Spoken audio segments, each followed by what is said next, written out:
Hello everyone, welcome back to our channel Login 8. In this video, I will guide you on how to screen record Chromebook. So if you also want to screen record Chromebook, this video is just for you. Follow the simple steps and you'll be able to do it. So you can see over here, I've already started to record my screen. If you also want to screen record, what you have to do is press Shift plus Control plus Show Windows key on your keyboard. At the bottom, select Screen Record. You can also select an option to record the full screen, half screen, or you can also record the part of the screen according to your choice. You can also see other options over there. You can explore the options according to your choice. You can also screen record while recording a video. For that, you'll have to turn on the front camera. To start the recording, simply click on the icon Start. After that, your screen record will start.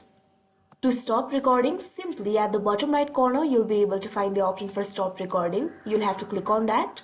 So that is how you screen record on Chromebook. I hope you found this video helpful. Thank you for watching. Make sure to like, share and subscribe to our channel.